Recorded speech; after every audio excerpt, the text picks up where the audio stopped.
Oke, teman-teman, sekarang kita akan mempelajari mengenai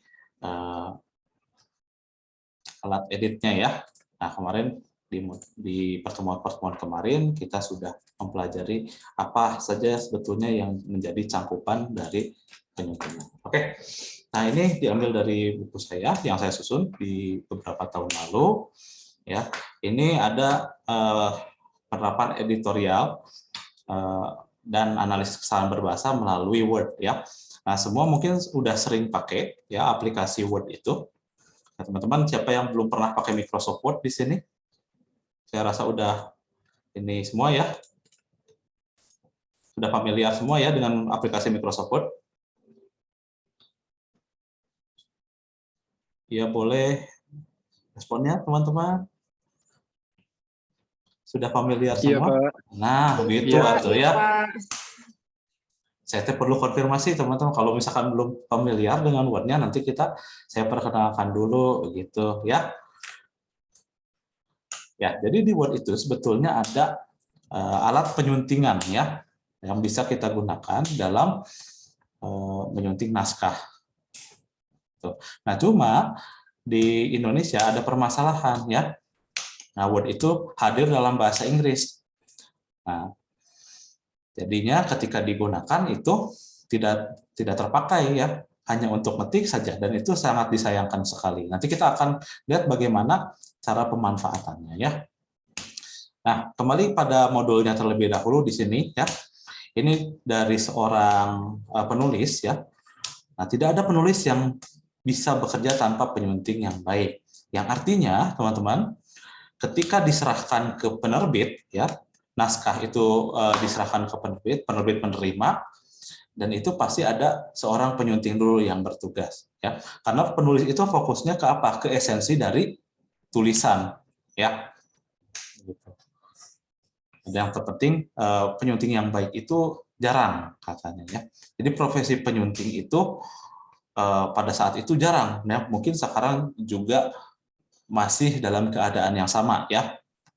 Ada sih, ada mulai berkembang, cuma masih apa ya, secara akademis itu ilmunya, bidang ilmunya juga masih terbatas. Hanya beberapa universitas yang menyediakan jurusan penyuntingan khusus ya.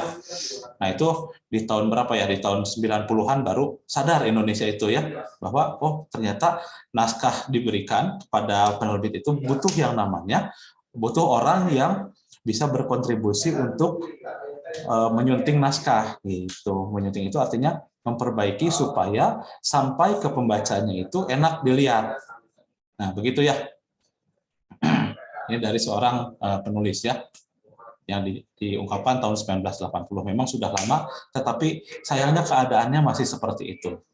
Nah, jadi teman-teman di sini ya, kalau misalkan teman-teman punya kemampuan penyunting, ya, itu adalah kemampuan yang mahal, teman-teman sebetulnya ya. Tahu mana bahasa yang baik dan benar, tahu bagaimana mengefektifkan kalimat, gitu. Tahu cara menggunakan alat-alat bantunya, nah itu akan menjadi satu keuntungan teman-teman ya. Nah, makanya dulu sebelum namanya edit linguistik, nama mata kuliah ini adalah entrepreneurship literasi bahasa. Karena melalui kemampuan penyuntingan teman-teman itu bisa menghasilkan atau memberdayakan orang lain gitu untuk menghasilkan sesuatu dari penyuntingan tersebut ya. Oke, begitu ya teman-teman ya. Beberapa hal yang disunting itu apa? Contohnya ini ada beberapa contoh, meskipun tidak semua, tidak, masih banyak lagi ya, tidak mencakup semua pekerjaannya.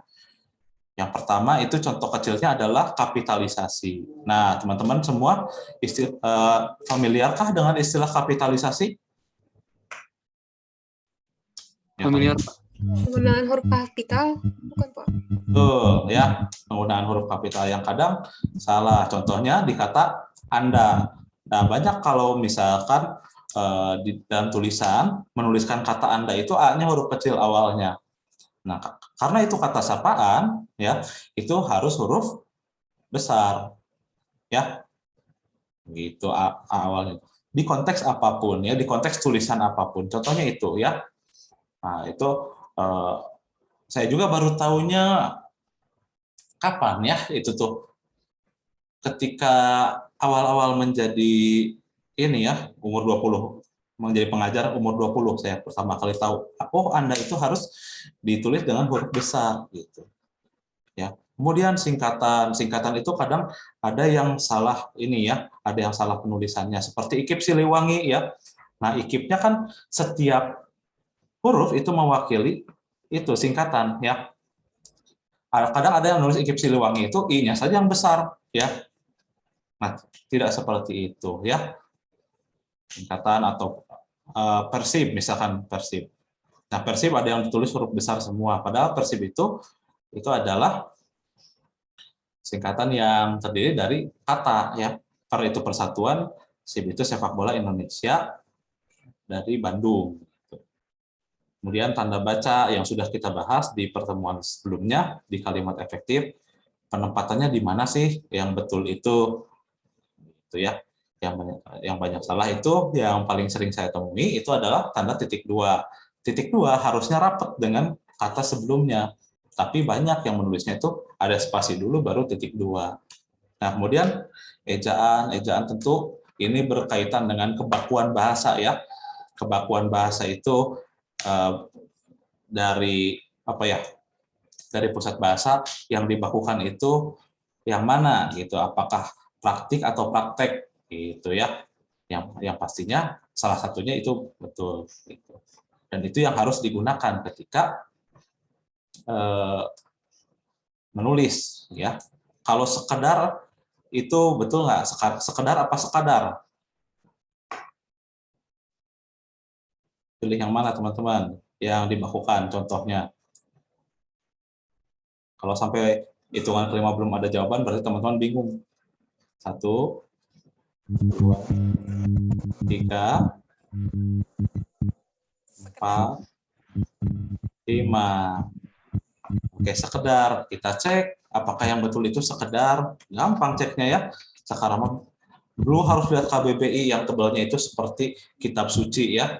Nah, kitab suci yang dicari Sun Gokong ke timur. Nah, sekarang mah udah ada KBBI di Kemendikbud yang bisa kita gunakan untuk mengecek ya, apakah sekedar itu adalah ejaan yang baku. Oh, ternyata tidak ada ini definisinya. Yang ada itu kita dirujuk ke sekadar, begitu. Sekadar baru ada artinya. Begitu ya, teman-teman. Dari kebakuan. Nah, saya rasa udah saya bahas juga ini ya.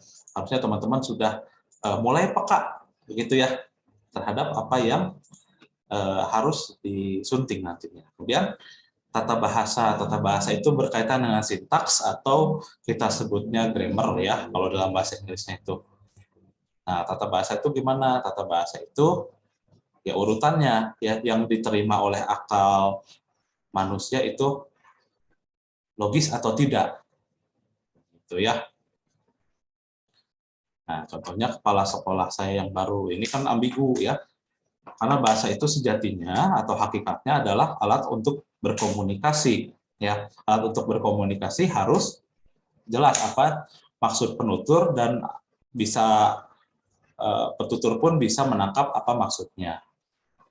Ya, seperti itu. Jadi jangan sampai ada kalimat yang ambigu, jangan sampai ada kalimat yang rancu ya. Itu musuh kita dalam melakukan penyuntingan. Kemudian pemformatan teks ya. Contohnya apa saja pemformatan teks itu? Pemformatan teks itu mulai dari tebal tidaknya sebuah tulisan atau miring, cetak miring atau di underline ya, atau di garis bawahi. Nah, itu yang jadi concern atau yang jadi fokus kita di pemformatan teks. Oh, ini ada ejaan yang sepertinya tidak dipahami atau ejaan yang dianggap asing. Nah, ini contohnya ya fitur pemeriksa ejaan atau namanya spell check. Spell check itu bukan bahasa utama dari tulisan saya, kecuali saya menulis bahasa Inggris, ya. Itu tidak dicetak miring. Nah, bahasa utama dalam naskah saya, dalam naskah buku ini adalah bahasa Indonesia. Maka dari itu, spell check yang itu berbahasa Inggris, itu kan tidak dikenal oleh kita. Yang kita kenal itu pemeriksa ejaan. Maka harus ditulis miring maksud saya ya. Dan pewajahan. Pewajahan itu atau pewajahan itu bahasa itunya apa? Bahasa Inggrisnya adalah layout ya. Layout itu berkenaan dengan tata letak ya. Apakah tata letaknya itu sudah enak untuk dinikmati atau belum ya? Dinikmati untuk dibaca maksudnya. Itu melebihi margin, tidak rapih, tidak akan teman-teman secara apa secara fitrah gitu. Lebih enak baca tulisan yang rapih, yang terstruktur daripada tulisan yang acak-acakan ya. Beda dengan keperluan seni gitu mungkin ya. Ketika Anda tulis puisi itu boleh saja ya tulisannya diacak-acak ya. Tapi dalam hal penulisan ya, dalam hal penulisan yang baku itu pewajahan itu memerlukan penataan yang rapi gitu. Sesuai dengan konteksnya maksudnya ya gitu. Nah, itulah yang disunting nantinya. Ini adalah beberapa contohnya. Nah, kita akan memperkenalkan penyuntingan melalui Microsoft Word. Nanti kita akan lihat sebetulnya di mana sih ada penyunting bahasa Indonesia di Microsoft Word itu, ya. Tapi sebelum itu saya perkenalkan dulu fiturnya apa saja. Ya, yang pertama ada fitur spell check. Ya, nah, fitur spell check ini adalah fitur bawaan sebetulnya di Microsoft Word itu. Hanya sayangnya, ya, secara default atau secara asal, Microsoft Word itu dibekali dengan pemeriksa ejaan berbahasa Inggris. Nah, sehingga kalau yang berbahasa Indonesia, itu harus kita install dulu atau kita pasang dulu. Ya.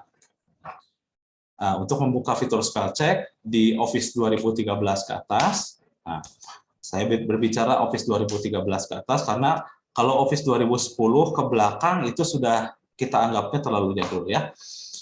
Nah, kenapa Pak kok berpengaruh sekali Microsoft Word kita?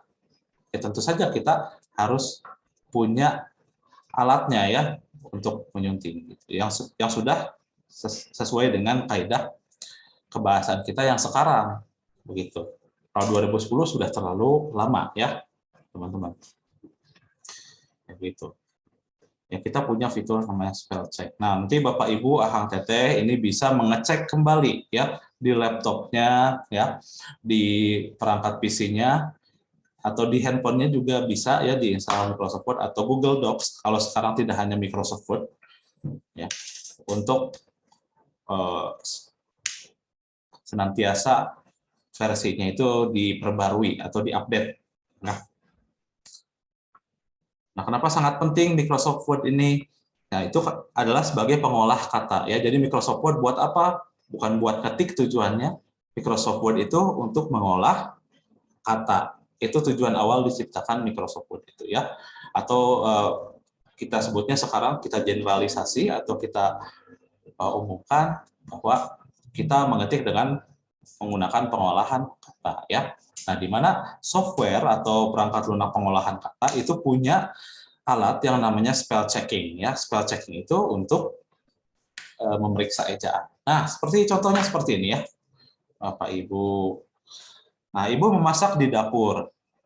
Nah, kita lihat di dapurnya ada apa di dapur. Kita lihat itu di garis bawahi ya, teman-teman ya. Bisa lihat garis bawahnya? Bisa, Pak. Ya.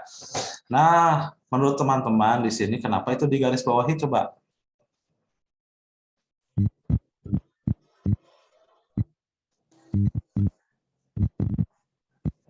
Oke. Ibu Ida mencoba berbicara namun saya belum bisa mendengarkan apapun. Di yang lain gimana?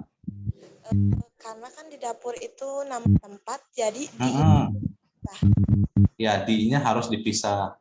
Nah, atau penjelasan secara kebahasaannya itu berfungsi adalah kata yang berfungsi sebagai preposisi ya. Nah, betul kata Bu Ida Maiti barusan ya, bahwa itu ketika menunjukkan nama tempat itu harus dipisah. Nah, itu pemahaman sederhananya ya supaya kita gampang menerimanya. Ya. Kalau nama tempat dipisah, kalau nama bukan nama ya. Kalau kata kegiatan itu disatukan. Gitu gampangnya ya, teman-teman, untuk dipahami. Tapi kalau kita jelaskan kenapa kenapa di dapur itu digarisbawahi, ya memang karena ada kesalahan berbahasa. di sana berfungsi sebagai preposisi, ya. Preposisi itu adalah kata untuk menunjukkan tempat, ya. Sekali lagi, preposisi itu adalah kata untuk menunjukkan tempat. Selain di, nah, contoh preposisi apalagi, Bapak Ibu, Akang Teteh semua, boleh kasih contoh? Ke, Pak. Ke, Hmm, Pak. betul, Almira, ke Rahmau, ya.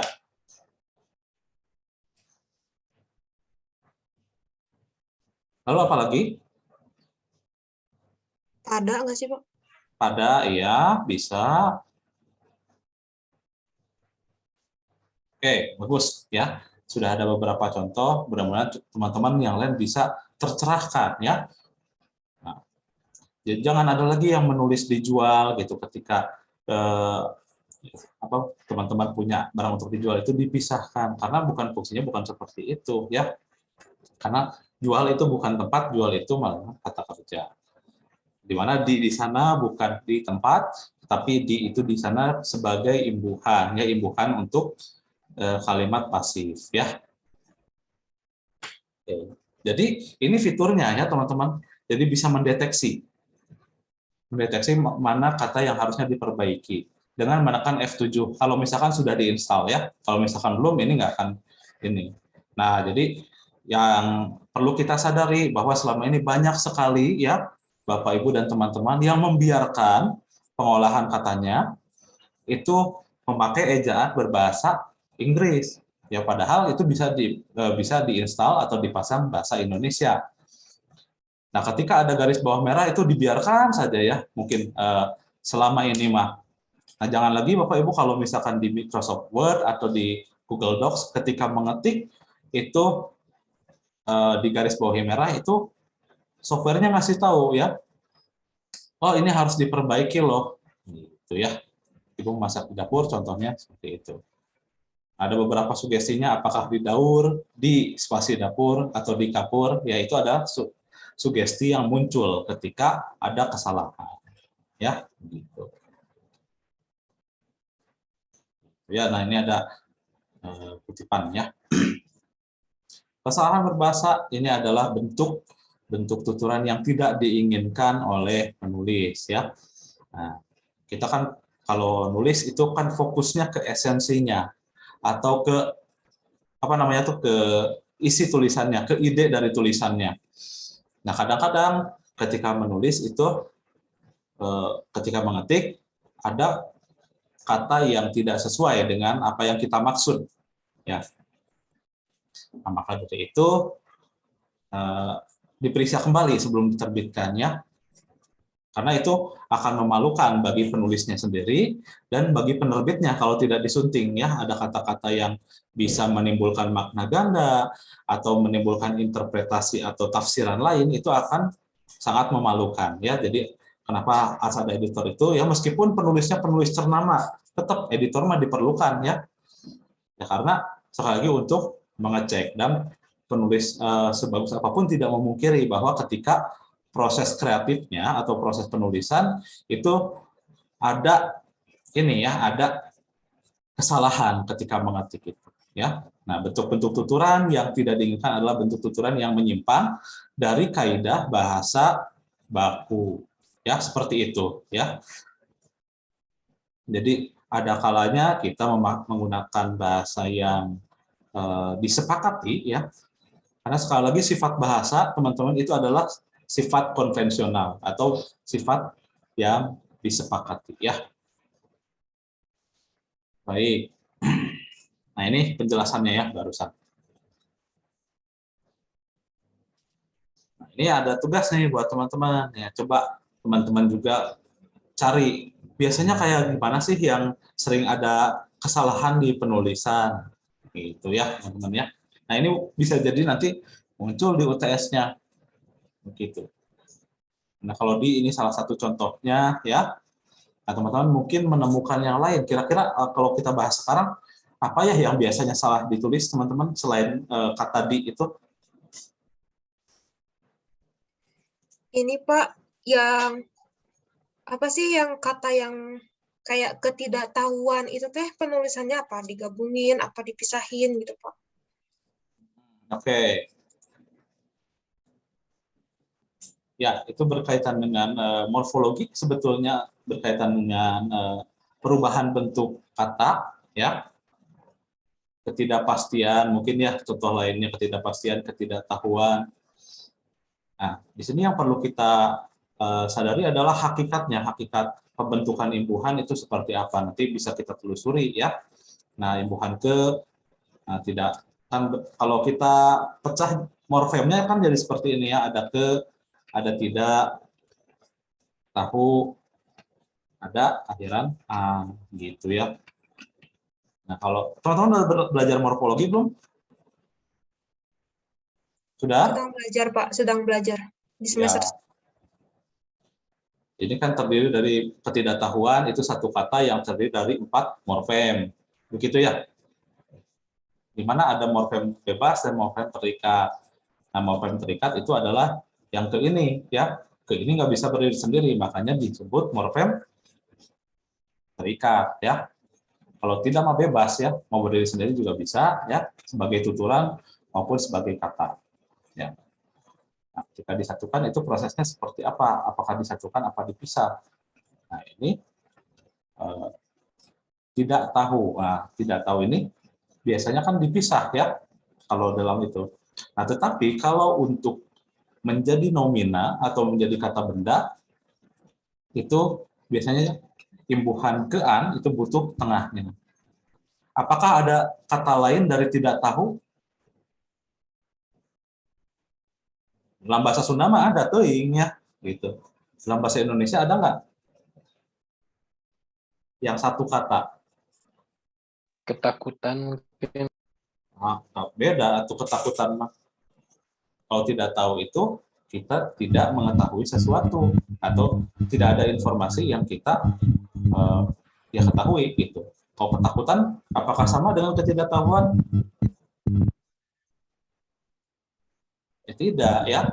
Nah, maka ketika ada kata tidak tahu ya,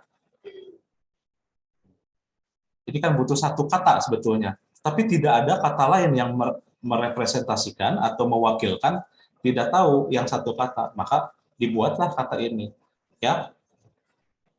Nah, jadi secara betulnya gimana? Ya betulnya disatukan penulisannya ya. Begitu. Jadi itu terdiri dari 2 morfem sebetulnya. Karena harus bersatu, ya bersatulah. Kadang ada kesalahannya yang seperti ini yang Amira maksud, ketidaktahuan.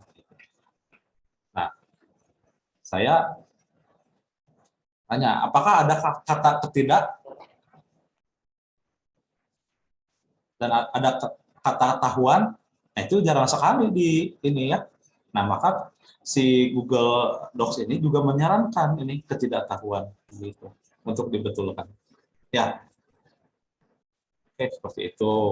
Terima kasih Amira contohnya. Dari Kang Teteh, Bapak Ibu lain ada contoh nggak yang sering kita apa ya kita temui gitu? Apa atau nggak ada contoh-contoh tulisan yang membingungkan ini teh benar atau salah gitu ya? Fenomena kesalahan berbahasa ya itu. Nah, itu yang mesti kita mulai sadari sekarang. Nah, contohnya Kak, contoh lain kalau tanda baca ya, tanda baca koma yang biasanya salah. Nah, sudah makan Pak Guru. Nah, ini kan kalau ini sapaannya. Sudah makan Pak Guru. Nah, kalau tidak ada tanda koma ini sudah makan Pak Guru. Jadi orang nanya itu udah makan Pak Guru apa belum gitu.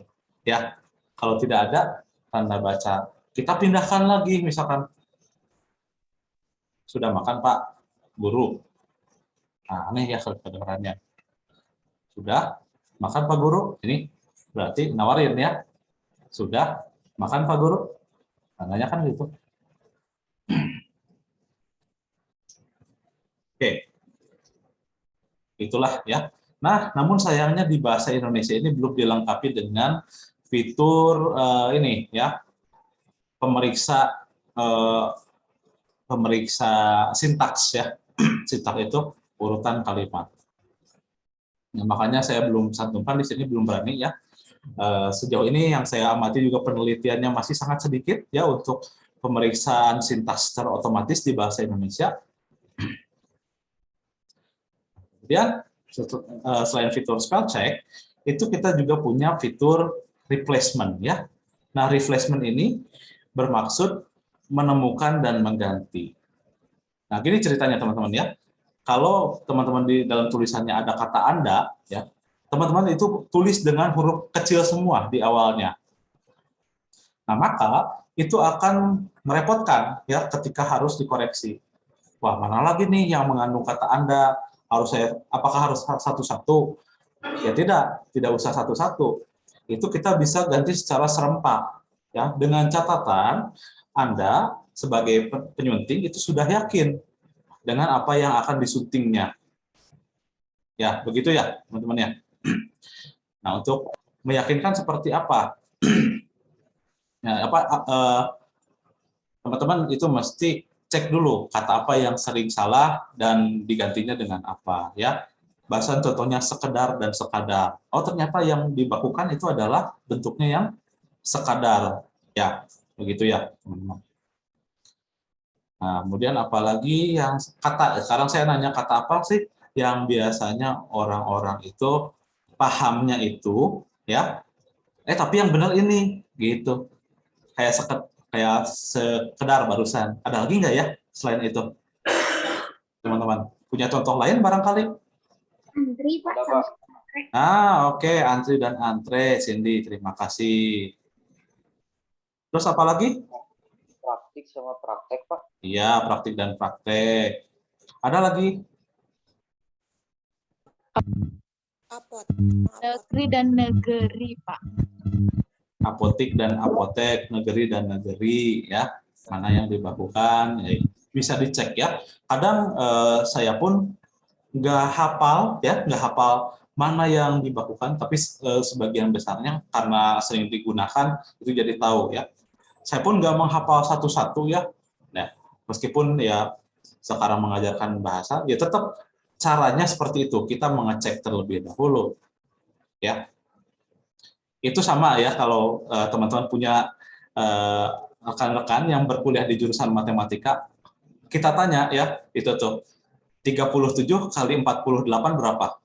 Nah, itu kan mesti ngitung dulu ya. Alaminya sebagai manusia. Ya kita juga sama ya sebetulnya. Ini mana yang bagus sih antara praktik dan praktek? Ya kalau kita jarang pakai ya Pak, ya tentunya kita akan cek dulu. Ya, jadi kalau misalnya cek aja di KBBI ya, atau kalau Bapak Ibu punya kemampuan menghafal yang bagus ya, itu bisa yang menghafalnya yang mana yang baku gitu ya. Sayangnya banyak dari kita menderita HIGP ya, hese ingat gancang poho. Ya. Gitu. Ya, dari fitur replace ini apa yang biasanya diganti? Yang pertama itu double spacing ya. Nah, ketika kita temukan sebuah naskah, kadang kita tuh nemuin tulisan yang renggang-renggang antara satu kata dan kata lainnya. Ya, kalau ini tugas mahasiswa banyaknya seperti itu ya, yang masuk kalau diminta nulis sendiri. Oh, ada renggang-renggang. Itu tuh karena apa? Karena kita kebanyakan spasi ya. Kebanyakan spasi, kenapa harus ditangani? Itu karena akan memakan ruang ya, Bapak Ibu dan Akang Teteh semua.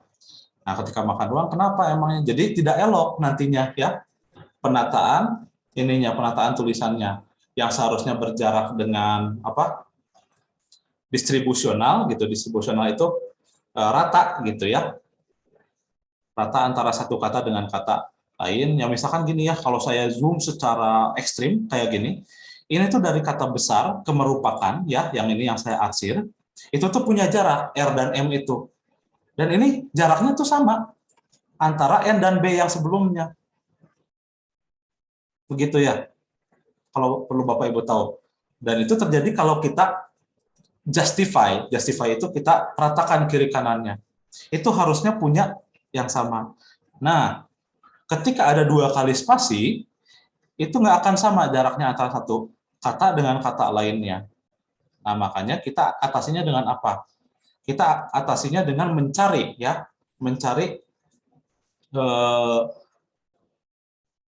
spasi yang berlebih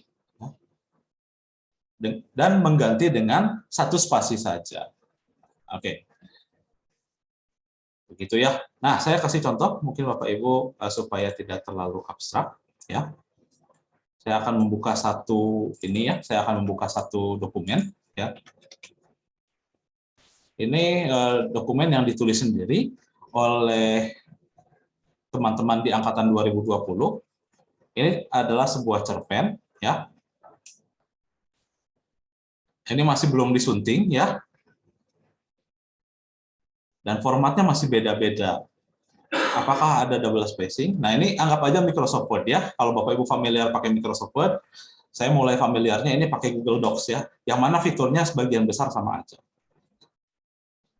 Nah, gini ya, kita cari. Nah, misalkan gini. Maaf. Nah, misalkan ada ini nih. Ini kan satu kali spasi ya. Dibuktikannya dengan cara apa? Ketika kursornya berpindah dari satu kata ke kata lain, itu satu spasi. Nah, tetapi kalau kursornya tidak berpindah langsung, ini ada double spacing. Nah, ini yang namanya double spacing. Nah, sampai sini dulu, teman-teman, Bapak Ibu jelas dengan yang namanya double spacing? Atau kita sebutnya spasi ganda? Ya, jelas? Jelas, Pak. Jelas, Pak, insya Allah. Ya, gini ya, tuh contohnya. Ini sering terjadi di naskah karena kalau secara pengetikan ya, nah kita tuh kadang ada penulis yang cenderungnya mengakhiri tulisan itu dengan spasi ya. Setelah ngetik kata apa spasi, mikir dulu. Oh, spasi lagi. Nah, itu. Kadang terjadinya tuh karena itu ya, teman-teman ya. Dan itu bukan sekali dua kali, tetapi karena menulis itu proses kreatif, itu akan terjadi beberapa kali. Begitu ya. Nah, cara mengatasinya gimana supaya naskah yang kita sunting tidak ada double spacing? Apakah kita akan satu-satu mencari ini? Nah, tentu saja enggak lah ya. Nggak mau ya. Itu sama halnya seperti mencari hal gaib ya, teman-teman. Karena ini nggak bisa dilihat ya. Itu nggak bisa dilihat ya. Caranya gimana? Caranya kita blok ya semua teks kita. Caranya ngeblok gimana? Caranya ngeblok bisa tekan Ctrl A kalau dalam perangkat komputer ya. Kalau di dalam perangkat handphone itu bisa tekan ya, bisa hold ya atau bisa tahan, tekan dan tahan, kemudian pilih semua atau select all ya. Lalu apa kalau baik di Microsoft Office maupun di Google Docs kita tekan Ctrl H ya. Oke. Oh, ini sepertinya saya koneksinya hilang barusan. Ya, tidak apa-apa, kita ulangi saja. Nah, ini contohnya saya bikin masalah baru di sini ya. Nah, Ctrl A, kemudian Ctrl H. Oh, ini ya. Oh. Ya, pokoknya tampilannya akan seperti ini ya, di luar dari error ini. Kita disuruh nyari apa, kemudian ganti dengan apa. Nah, kita cari spasi 2 kali. Oh, ini error karena ini ya, karena ini.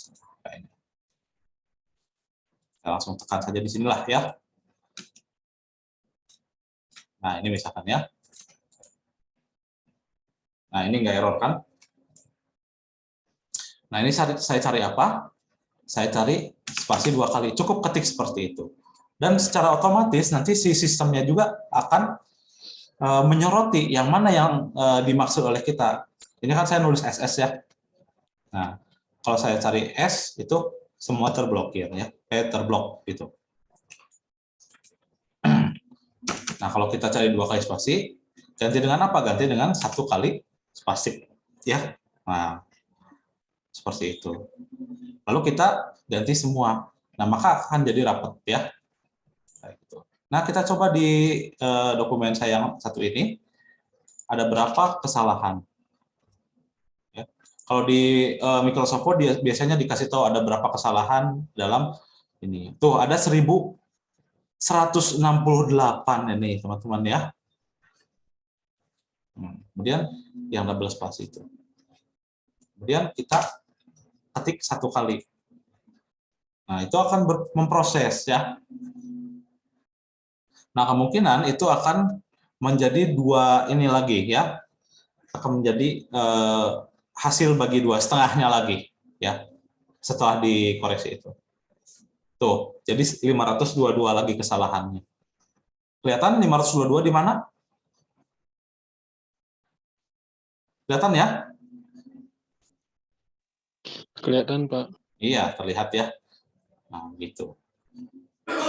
Kita coba ganti lagi ya. Ini akan terus sampai 0 ya. Ini ada spasi berlebih di dokumen ini. Dari 256, dari 265 mungkin jadi 100 berapa nanti, dari 100 jadi 50 berapa, dari 50 jadi 25, jadi 10, jadi 5 dan akhirnya habis nanti. Ya, terus lakukan secara berulang. Nah, begitu caranya teman-teman ya, untuk mengatasi double spacing atau mengatasi spasi berlebih di dokumen kita. Oke, saat ini sudah azan maghrib, teman-teman. Ya, mudah-mudahan bisa kita efektifkan ya. Kemudian ada double paragraphing ya. Caranya masih sama ya. Nah, hanya kita menggunakan ekspresi reguler di sini. Nah, apa yang dimaksud ekspresi reguler itu? Untuk paragraf ya, biasanya ada yang kelebihan paragraf tuh kayak gini ya. Nah, ini kan ini kelebihan paragraf kayak gini. Ya, kelihatan? Nah, kelihatan nggak ini kelebihan paragraf? Nah, jadi paham ya yang dimaksud kelebihan paragraf seperti apa. Ini biasanya di makalah juga saya temui ya, atau teman-teman juga ketika menulis makalah juga mengalami, wah yang kayak gininya banyak, gimana tuh Pak, nggak bisa dicari kayak barusan. Ya itu sebetulnya bisa. Nah cuma kita bukan pakai yang ada di tombol keyboard kita, ya kita pakainya regular expression ya. Nah regular expression itu yang seperti ini ya contohnya. Nah ini kita klik bantuan saja. Nah ini mengerti ekspresi reguler ini, ya contohnya kayak gini ya. Nah, contohnya ini tahun, gitu. Ekspresi reguler itu. Menunjukkan. Nah, ini saya nggak tahu apakah ini berlaku di sini. Kalau di Microsoft Word ini berlaku ya. Nah, jadi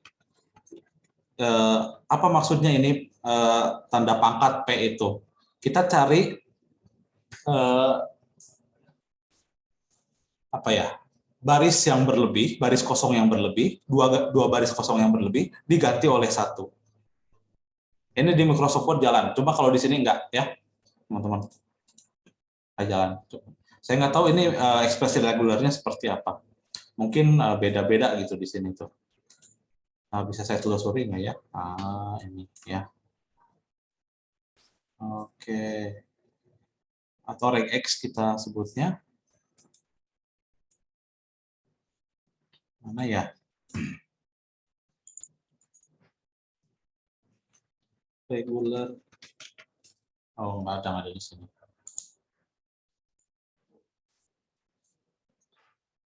Oke. Dapat melihat semua. Nah, ini mudah-mudahan ya. Nah, ini teman-teman ya. Tuh, ini ekspresi reguler yang biasanya kita gunakan untuk menyuntik. Coba ini saya mau cari, sayangnya berbahasa Inggris ya ini. Paragraf separator, nah ZP ini ya tulisannya. Nah ini kita coba untuk menggantikan ini ya. ZP ada berapa nih? Tidak. ZP ini.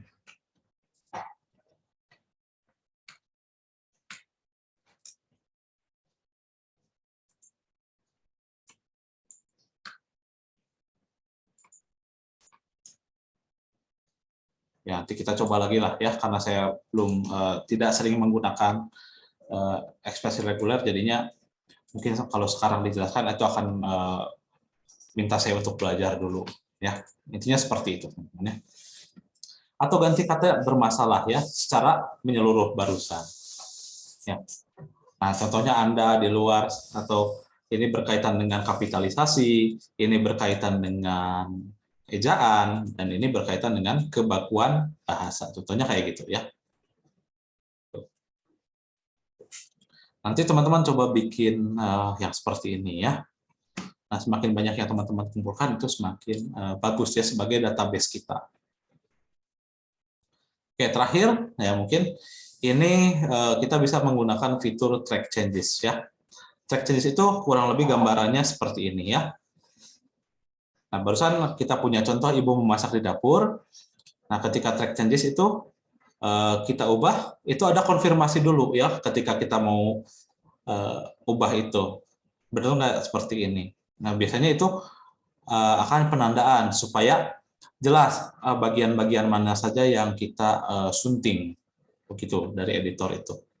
Nah, lalu kalau sudah yakin bisa terima dan pindahkan ke berikutnya ya. Atau terima semua perubahan ketika seluruh dokumen sudah divalidasi ya. Mana yang betulnya. Begitu ketika mengetik ya. Atau ini menekan Ctrl Shift E ya. Nah, Ctrl Shift E ini akan mengubah mode ke ini ya, mode penyuntingan. Nah, sekarang saya tunjukkan Microsoft Word-nya dulu ya, Bapak Ibu dan teman-teman semua. Nah, Microsoft saya kebetulan sudah masih berbahasa Inggris yang saya gunakan, namun sudah bisa dibahasa Indonesia kan ya. Kita lihat dulu, sudah tampil belum sekarang? Sudah, Pak. Ya, nah sekarang kan masih berbahasa Inggris ya teman-teman. Nah, di mana kalau kita perlu alat penyuntingan berbahasa Indonesia?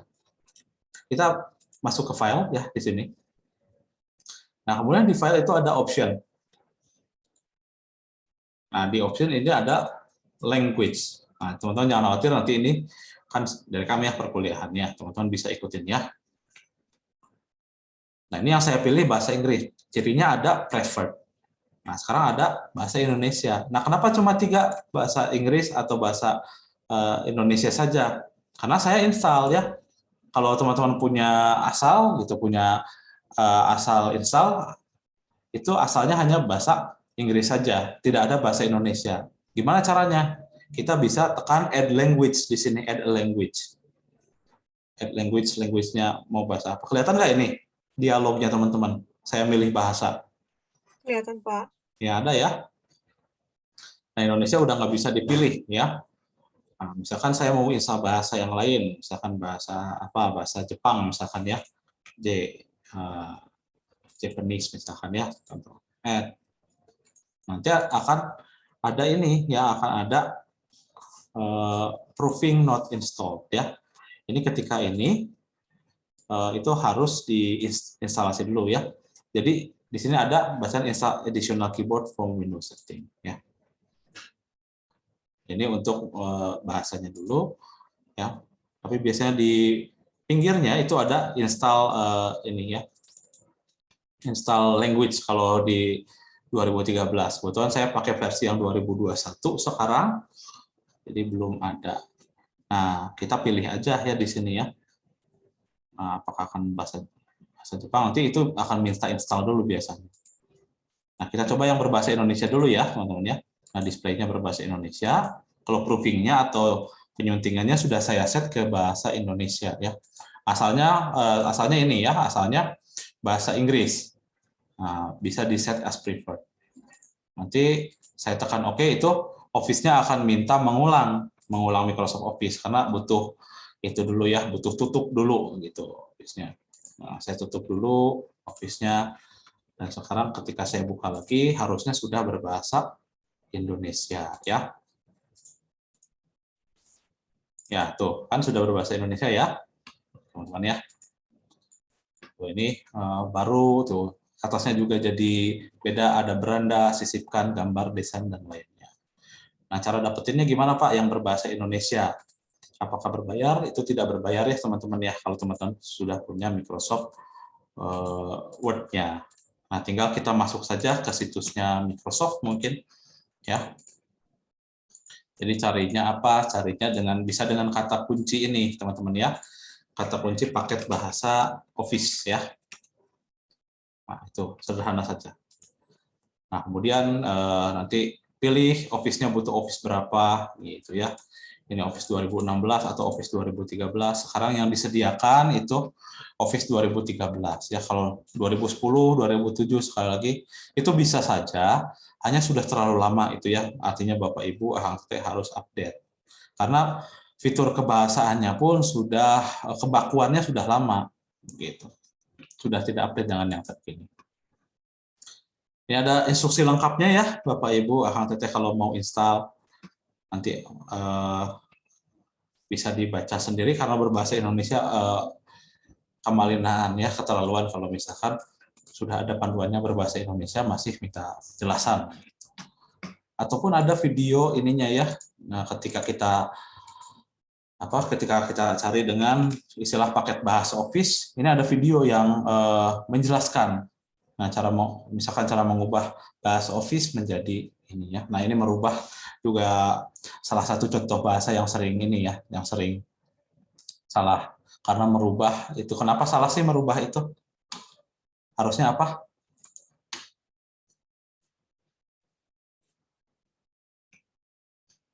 Mengubah maksudnya Pak? Iya. Dan sudah digeneralisasi ya, ini kan merubah itu kan punya makna tersendiri. Merubah itu artinya perlahan-lahan kita menjadi seekor rubah ya, atau binatang gitu. Dan banyak ini ditemukan di lagu ya. Nah, misalkan lagu Adera ya, merubah segalanya menjadi lebih indah. Nah, itu yang itu kan punya itu ya.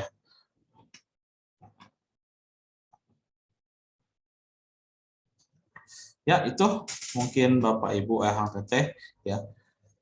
Nanti jadi simpulannya apa? Simpulannya kita harus memperbarui fitur ya dari pengolahan kata yang sering kita gunakan.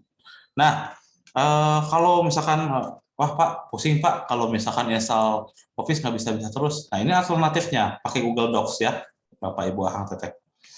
Google Docs itu adalah salah satu software pengolahan kata juga dari Google ya, yang bisa diakses secara online melalui browser atau perambannya, atau melalui ponselnya, aplikasinya ya di sana. Ketika kita ada salah pengejaan, ini akan secara otomatis. Ini mah nggak usah install dulu ya, nggak usah install dulu perangkat lunak atau add-ons ya, pengayanya. Ya bisa langsung dipakai ya. Caranya gimana? Tinggal aktifkan saja seperti ini. Jadi kita masuk ke file. Nah, di file itu ada bahasa. Nah, bahasanya bahasa apa? Bahasa Indonesia. Gitu ya. Jadi langsung memperbaiki. Tapi hati-hati, untuk Google Docs ini masih banyak kesalahan sejauh ini karena ini bekerjanya dengan AI atau kecerdasan buatan. Jadi yang sering dipakai itulah yang berlaku benar. Tapi tidak seperti itu ya. Contohnya di sisi ini tidak ditulis ini ya, tidak ditulis di bisa. Jadi kita juga bisa menyarankan sebetulnya saran salah gitu, ya. Kalau ada yang ditemukan seperti itu ya, itu salah satu contohnya. Kita yang lain. Tentunya kepadaku, nah tanyanya kepadaku. Sarannya padaku ya. Tuh, kayak gitu. Mudah menggunakannya dengan aku ya. Nah, menyinggung aku atau mengganggunya. Nah, ini kurang ini ya, kurang huruf G di awalnya. Mengganggunya ini harusnya ada huruf G di awalnya ya. Begitu, teman-teman ya. Nah, hanya sayangnya ini online ya, harus selalu terhubung dengan internet ya. Kelemahan Google Docs itu. Belum ada versi offline-nya. Atau saya belum tahu ya, mungkin. Di sebelahku, kenapa salah? Oh, ini karena D-nya sebagai preposisi. Begitu ya, tinggal cari ini alat. Nanti teman-teman bisa, kalau ini bisa ke ejaan dan tata bahasa, itu bisa kita aktifkan nih, penulisan dan ejaan tata bahasa tuh. Kita dicariin yang mana yang salahnya, yang ku padamkan. Oh, ku-nya tuh ternyata dipisah. Ini juga ku yang sering salah digunakan ya. Ku terima, banyak yang nulisnya ku tanpa spasi dan terima. Nah, salah satu contohnya ini ku padamkan ya. Ini minta konfirmasi terlebih dahulu kepada kita apakah kita akan terima perbaikannya atau tidak ya, karena saya sudah setuju ya terima gitu. Beristighfar. Nah, ternyata ada H sebelum F itu. Oh, dari sini juga kita bisa belajar ternyata ya ejaan yang dibakukan seperti apa ya. Kita terima. Kafe itu bukan salah satu yang dilakukan. Ini tulisannya tetap cafe tapi dibacanya kafe. Ternyata seperti itu, ya. Atau ini sama seperti Allah juga kan tulisannya Allah, ya. Tapi dibacanya secara konvensional itu dibacanya Allah gitu. Nah, ini hal yang sama, ya. Masih banyak hal yang seperti ini sebetulnya, Allah, kafe, dan ini misalkan. Nah, bagi yang nggak tahu ini adalah tulisan dari kudeta. Kudeta ini tulisannya gini, kop de etat, ya kalau kita baca. Iya, kita bisa terima perbaikannya tipe. Nah, ini tata bahasanya berbahasa Inggris. Nah, ini yang salah abaikan, ya. Gitu. Ganti dilaporin, melaporkan. Nah, begitu kita menggunakan pemeriksa kebahasaan, ya. Satu sisi kitanya juga harus punya insting kebahasaan, ya, di mana kitanya juga jadi tahu, ya, saran yang benar seperti apa, saran yang salah seperti apa, ya, begitu.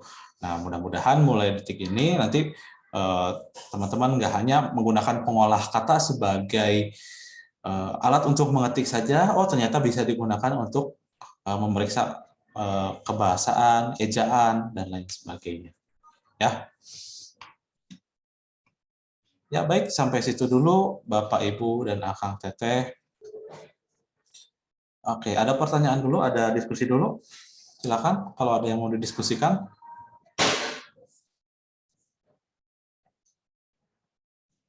Bapak, kalau untuk bahasa Sunda kan kadang ngaruh juga sama Indonesia.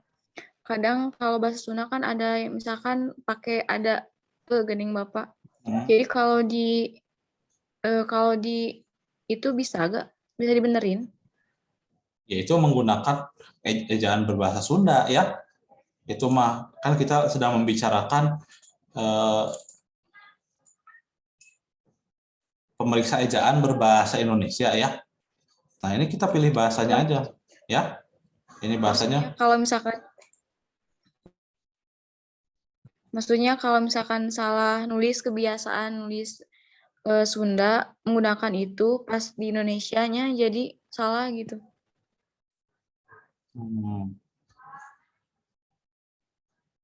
Jadi gimana, saya belum menangkap. Ya, jadi kan kan kadang Sunda sama bahasa Indonesia itu kadang kata-katanya ada yang Sama. Hampir sama, ya. Ya, ada yang hampir sama. Nah, kan misalkan kalau kita nulis bahasa Indonesia terus kebiasaannya sama, terus kan jadi nantinya jadi salah, biar kita ngecek ulang itu jadi gimana? Ya, itulah gunanya gitu. Meriksa ejaan itu ketika kita punya kebiasaan menulis bahasa yang terpengaruh oleh bahasa daerah kita, itu akan secara otomatis memberitahu gitu sebetulnya itu mah, ya. Asal kita set dulu bahasa utama di pemeriksa ejaannya apa. Ya, ini bahasa Indonesia. Kalau terpengaruh ya otomatis ada itu. Contohnya Neng Hopipah kata apa yang biasanya sering dianggap itu salah. Coba. Contohnya kata apa?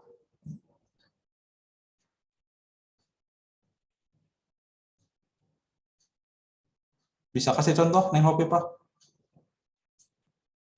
Kadang misalkan kalau kan sedang teh, kalau Indonesia mah sedang biasa aja. Kalau misalkan kan kadang ada pakai uan gini. Jadi maksudnya tuh jadi suka nambah huruf. Iya, itu tergantung dokumen kita atau naskah yang kita kerjakan itu dalam bahasa apa atau dalam konteks apa. Nah, misalkan yang sering inilah ya, yang sering terpengaruh gitu ya orang Sunda itu dengan kata badag, ya, badag. Nah, kalau orang non Sunda biasanya menyebut badag itu badak gitu ya. Nah, ini contohnya ya, salah satunya gitu. Iya Bapak ya, gitu. Iya, ini tergantung. Kita kan sedang menggunakan bahasa ejaan bahasa Indonesia ya. Nah, kita lihat di sini ya. Ini bahasa Indonesia. Nah, ini akan dianggap kata yang tidak dikenali gitu harusnya ya. Cuma nggak tahu nih kenapa jadi dikenali ya. Mungkin ada contoh lain ya, misalkan seperti teh ya. Teh ini kan kalau bahasa Indonesia benar seperti ini. Tapi kalau dalam bahasa Sunda itu harus ada curagnya. Nulis teh itu. Ya, begitu. Jadi ini saya nggak tahu bahasa Sunda itu sudah punya ejaan atau belum gitu ya. Pemeriksa ejaan atau belum. Nah, sepertinya belum ya. Kalau bahasa Sunda itu masih susah ya untuk memeriksa. Nah, atau nanti bisa gunakan fitur ini ya, find and replace atau cari dan ganti seperti ini dengan menekan Ctrl H ya kalau di manapun ya, edit ini ya, tinggal edit cari dan ganti itu. Kata yang sering salah apa? Oh, ternyata kitanya yang harus sadar justru itu ya. Selama ini kita nulis ini bentuk bakunya ini. Jadi kita harus tahu bentuk bakunya apa. Gitu ya. Nah, contoh bahasa Sunda yang sudah diserap misalkan ada kekeh ya. Kekeh. Kadang orang yang non Sunda nulis kekeh itu kekeh ya, kayak gini. Nah, ini kan ada satu kesalahan ya. Ini mesin mungkin belum mengenali. Ya kita yang harus mengenali. Kita nemu satu nih. Nah, curiga ada bahasa yang lainnya. Nah, maka salah satu opsinya adalah cari dan ganti. Ada nggak ya yang nulis keke, tapi tulisannya tuh kekeh gitu. Ya. Nah, ini mungkin ada ya tuh. Ini ada 3 tuh di sini. Di mana saja kita lihat konteksnya ya. Oke. Tapi ini dalam bahasa Indonesia kekeh itu mempunyai arti ya. Kekeh itu tertawa hehehe gitu ya.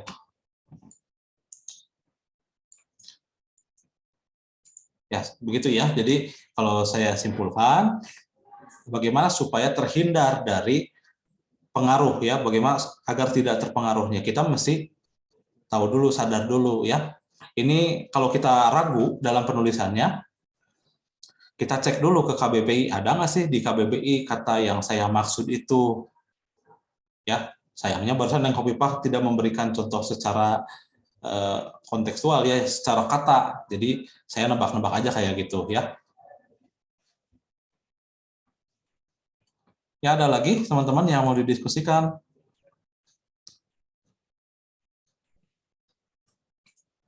Bapak saya mau tanya Pak. Kan laptop saya teh rada nggak bisa diinstalin Office ya Pak, Microsoft Office nggak bisa, PowerPoint juga nggak bisa gitu. Ya. Nah, jadi alternatifnya pakai WPS. Nah, menurut Bapak mending pakai WPS itu atau lebih baik pakai yang apa tadi teh? Dokumen Google Doc. Ya, saya sendiri bukan pengguna WPS, jadi kurang tahu WPS itu menyediakan fitur pemeriksa ejaan atau tidak ya. Jadi kalau yang saya rekomendasikan ya itu yang ada ya antara Microsoft Word atau Google Docs. Google Docs itu bisa dipakai di browser atau di aplikasi ya. Cuma preferensi masing-masing ya, bukan saya mengunggulkan satu produk dengan produk lain, ya itu mah preferensi masing-masing aja ya. Maksudnya nanti ya pengaruh mah akan selalu ada ya, kalau kita orang Sunda menulis bahasa Indonesia ya pasti aja ada pengaruh ya. Contohnya gini teman-teman, pengaruh dari bahasa daerah itu. Sok yang sudah dikebapakan. Nah, orang non Sunda nggak akan ngerti dikebapakan teh gimana, karena struktur bahasa Sunda itu sok hadiah nu atos dikabapakeun ya. Nah, misalkan Rahma kan orang ini ya Padang kelihatannya, betul? Medan, Pak. Oh, Medan. Medan, Ya. campuran Padang. Ya. Ya, dari mana saya tahu, dari latarnya ya. Ya. Ya. Saya biasa lihat itu di rumah makan ya. Oke. Nggak apa-apa ya. Boleh satu hari saya kunjungi ya, Rahma. Di mana itu? Mikrofon belum terbuka? Gimana, Pak? Itu di mana? Di rumah, Pak. Ya, rumahnya di mana itu? Di kebun kopi, Oh, di di kebun dekat kopi. SMA 13. So sekalian endorse tuh di sini ya, kalau mau tuh nanti bisa berkunjung tuh ya. Ya itu ya. Kalau Rahma, saya bilang udah lama di sini kan? Sudah lama atau baru? Udah lumayan lama, Pak. Jalan 2 tahun. Ya, jalan 2 tahun. Nah, itu adalah struktur yang aneh mungkin ya menurut Rahma itu. Kalau sudah dikebapakan, ya, nggak pernah dengar sebelumnya struktur yang seperti itu. Nah, itu kita yang harus sering-sering mengecek ya, apakah yang kita ucapkan, yang kita tulis, itu sudah sesuai dengan kebakuannya atau belum ya. Gitu. Terus kan gini ya, kata bahasa Sunda itu punya kata pisan ya, ngenah pisan ya. Kalau bahasa Indonesia yang benar kan enak banget, itu sangat enak ya, sangat enak. Kalau enak banget itu kan bahasa ini ya, bahasa ragam bahasa ininya ya, ragam bahasa gaul gitu kalau disebutnya. Kan yang betul itu kan ada ini dulu ya, ada kata sifat dulu ya, sangat, kata sifat, enak, kata sifat lagi ya, kata cara gitu, adverbia kalau kita sebutnya itu. Nah, sementara urutan adverbia di Sunda itu ada di akhir ya, ngenah pisan ya, pisannya itu adverbia ya, ngenah wae atau ngenah pisan gitu ya. Nah, itu akan menjadi pengaruh bagi kita ya. Apakah kita akan bilang enak sangat? Ya tentu saja kalau kita mengenali kaidah bahasa Indonesia yang mana urutannya seperti itu, ya tidak akan. Ya. Oke, begitu teman-teman ya. Mudah-mudahan menjawab pertanyaan Neng Hopipah.